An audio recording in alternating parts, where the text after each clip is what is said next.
26 octobre 2018. Il est 4h35 du matin lorsque YNW Portland débarque aux urgences pour demander de l'aide. Sa voiture criblée de balles est garée devant l'entrée de l'hôpital et ses deux passagers YNW Sack Chaser et YNW Juvie ont perdu beaucoup de sang. Selon Portland, ils viennent de se faire rafaler par un autre véhicule à quelques kilomètres de là et tragiquement, il sera le seul survivant de cette attaque meurtrière car ses deux amis perdront la vie cette nuit-là. Sauf que, quelques mois plus tard, coup de théâtre. YNW Portland et YNW Melly, un jeune rappeur dont la carrière est en train d'exploser, sont arrêtés pour le meurtre de Sack Chaser et Juvie alors qu'ils sont tous censés être amis. Two men are in jail this morning, including an up-and-coming Florida rapper. Both men are charged in a double murder. Police are saying the two staged a crime scene to make it look like a drive-by shooting. En 2018, YNW Melly se retrouve sous le feu des projecteurs grâce à son morceau Murder on My Mind, un titre bien sombre qui comprend notamment un couplet dans lequel il raconte de manière fictionnelle comment il a tué un de ses amis. Et malgré l'ambiance macabre du single, ça deviendra un véritable hit. En témoigne le clip qui cumule plus de 500 millions de vues sur YouTube. Mais malheureusement pour Melly, l'ironie du sort veut qu'aujourd'hui, il est justement accusé d'avoir commis précisément ce qu'il décrit dans cette chanson. Pourquoi YNW Melly, présenté un temps comme une des prochaines superstars du rap, risque-t-il actuellement la peine de mort pour le double meurtre de ses meilleurs amis? C'est ce que nous allons découvrir ensemble dans cet épisode de Frères Castor.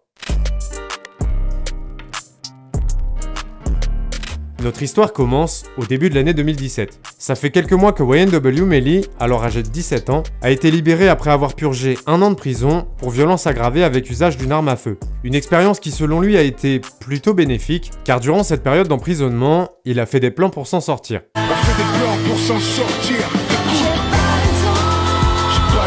Au cours de son incarcération, il en a notamment profité pour écrire des dizaines de chansons qui, il en est persuadé, vont lui permettre de véritablement lancer sa carrière musicale. Et le 4 mars 2017, Melly sort le fameux titre Murder on My Mind.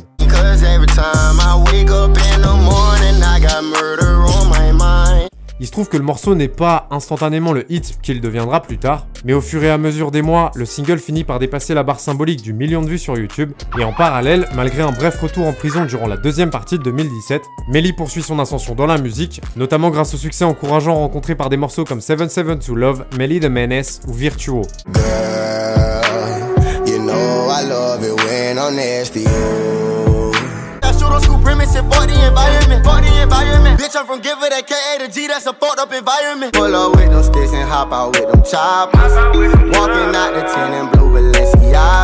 Puis lorsque le 3 août 2018, YNW Melly sort finalement le clip de Murder on My Mind, ça perce fort. Le single sorti il y a maintenant plus d'1 an devient ultra populaire, Melly est propulsé sur le devant de la scène, et à ce moment-là, beaucoup pensent qu'il a le potentiel pour devenir une superstar dans les années à venir, à une condition, qu'il réussisse à éviter les ennuis. Autant dire que personne ne soupçonnait qu'à peine quelques mois plus tard, il serait accusé d'avoir commis l'irréparable. Depuis ses premiers pas dans la musique, YNW Melly a toujours été entouré par plusieurs de ses potes d'enfance, dont certains avec lesquels il forme d'ailleurs un collectif nommé le YNW. Parmi eux, on trouve notamment YNW Sack Chaser, apparemment réputé pour son sens des affaires, YNW Juvie, décrit comme étant ultra bon délire et toujours souriant, ainsi que YNW Portland, le mec discret de la bande. Et pour te donner une idée d'à quel point ils sont proches, Melly s'est carrément tatoué leur nom sur le visage pendant l'été 2018. So what you got tattooed on your face? Tell me about it a little bit. You know, I got Sack Chaser right here, that's my brother, that's my twin. Okay. And I got Juvie. Juvie? Yeah, that's my brother. Bref, au cours de cette même année, grâce à la hype qui se crée autour de YNW Melly, les autres membres du collectif gagnent aussi en visibilité. Le groupe d'amis a de grandes ambitions pour la suite, une partie d'entre eux emménagent même ensemble près de Miami, et durant cette période, ils vivent leur meilleure vie, jusqu'au jour où malheureusement, leur destin va basculer. Dans la nuit du 26 octobre 2018, certains membres du YNW, accompagnés par d'autres potes, sont en session studio à Fort Lauderdale en Floride. Et aux alentours de 3h20 du matin, chacun décide de rentrer chez soi. Melly monte dans la voiture d'un de ses gars, tandis que Portland part de son côté dans un autre véhicule, avec Sack Chaser et Juvie comme passagers. Ça fait maintenant un peu plus d'une demi-heure que les trois amis roulent sur le trajet du retour, et après avoir quitté l'autoroute, à la première intersection qu'ils traversent, une voiture arrive à leur niveau du côté droit, et ses occupants ouvrent le feu sur eux une dizaine de fois avant de prendre la fuite, touchant mortellement YNW Sack Chaser et YNW Juvie dans la tête, le torse et le dos. Miraculeusement, YNW Portland, lui, s'en sort indemne, et quand il voit que ses potes sont touchés, il fonce vers l'hôpital le plus proche situé à seulement 3 km, mais il est déjà trop tard, car juste après leur arrivée, Zack Chaser et Juvie sont officiellement déclarés morts par les médecins. A noter que ça, c'est la version des faits que Portland raconte à la police.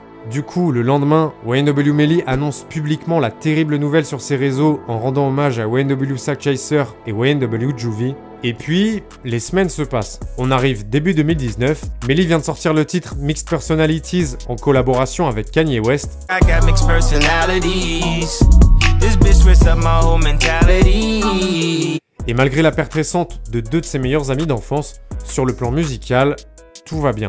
Sauf qu'en parallèle, depuis le double meurtre, les autorités locales mènent l'enquête et quasi dès le début, le récit de YNW Portland est remis en doute, car après avoir passé au peigne fin la rue dans laquelle la fusillade est censée s'être déroulée, les policiers ne trouvent absolument rien. Pas de douille ni d'éclat de verre et aucun coup de feu n'a été entendu par les riverains.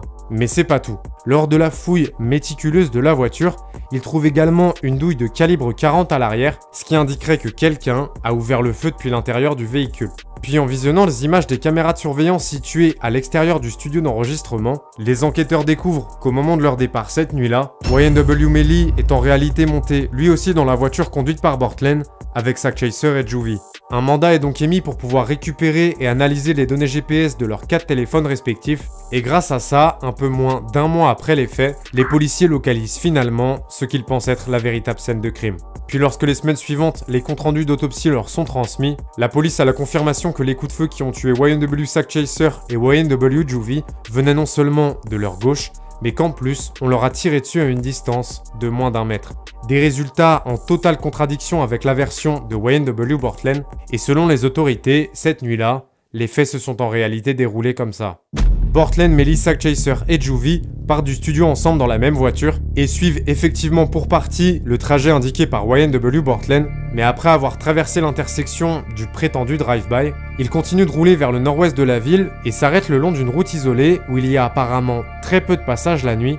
C'est là que YNW Melly aurait abattu YNW Zack Chaser et YNW Juvie, avant de rafaler lui-même le côté droit du véhicule pour faire croire à un drive-by, le tout avec la complicité de Portland qui environ une demi-heure plus tard débarque seul aux urgences avec les corps de ses amis pour éviter d'éveiller les soupçons.